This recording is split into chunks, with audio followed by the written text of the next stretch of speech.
In today's video, I'm going to teach you how to recover a LinkedIn account restricted verify identity. If your LinkedIn account has been restricted and you're being asked to verify your identity, don't worry. In many cases, this is part of LinkedIn's security process, and you can move forward by carefully completing the prompts on screen. In this walkthrough, I'll show you the basic flow so you know exactly what to expect. Start by going to the LinkedIn login page. Once you're there, look for the sign-in options and choose Continue with Google. This is useful if your LinkedIn account is connected to your Google sign-in, and it can help you access the correct account quickly.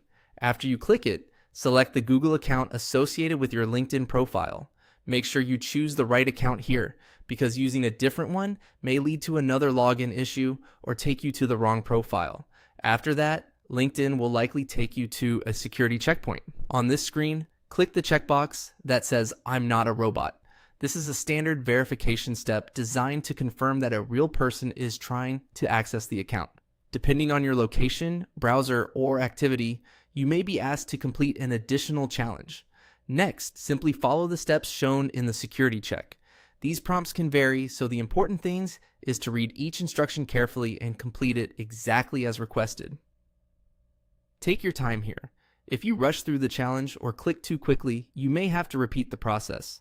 Once the security check is completed, click on Verify. This confirms your submission and tells LinkedIn that you've completed the required checkpoint. After that, you should see the option to verify your identity. Go ahead and click that to continue. At this stage, LinkedIn is moving you from the security check into the identity verification process.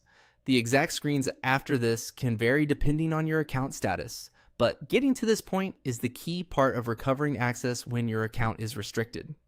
A quick tip before you finish: try to complete this process on a stable internet connection and ideally in a browser where you normally use LinkedIn.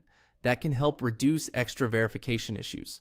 Also, make sure the information you use matches the account that you're trying to recover. If you follow these steps carefully, you should be able to begin the identity verification process and move closer to restoring your LinkedIn account access.